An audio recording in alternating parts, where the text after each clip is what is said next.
NDC and the New Patriotic Party, Ghana has been forced to accept extreme and politically dangerous measures in order to secure economic assistance from the agents of our former colonizer. Ladies and gentlemen of the press, and I'm getting to the end.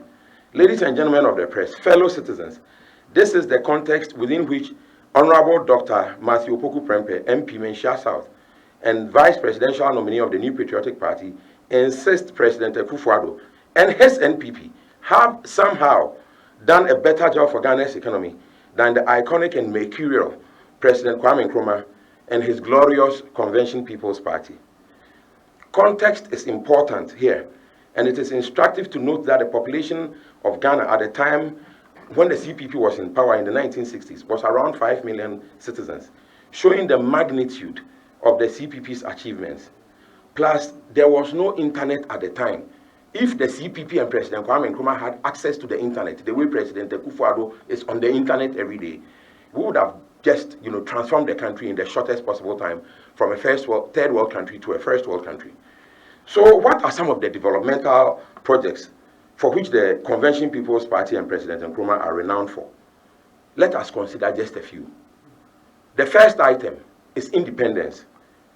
The first and most important achievement of the Convention People's Party and President Kwame Nkrumah was in winning Ghana's independence from colonial occupation by the British. We would like NAPO to tell the world where President Akufo-Addo has done anything that compares to securing independence for Ghana. Let me repeat.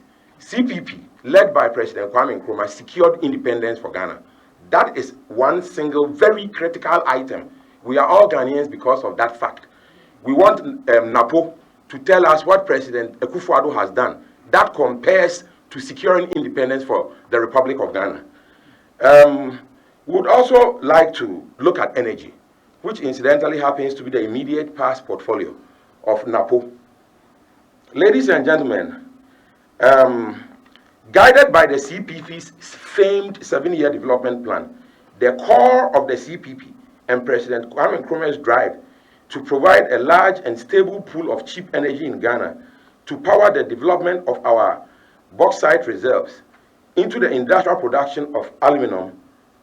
Indeed, as the record shows, Lloyd Cutler, who was the lawyer for Kaiser's Volta project, that is the financiers of the Akosombo Dam, he said, according to Lloyd Cutler, the lawyer for Kaiser, the financiers of Akosombo Dam, he said, "We are greatly concerned that if we located within Ghana or had the bauxite and power necessary to have an integrated aluminum operation, that someday our project, if it were profitable, might be nationalized by the government and taken away from us." In other words, we were producing power for Ghana not because we wanted to put on air conditioner or cook some food at home. We wanted to industrialize the country.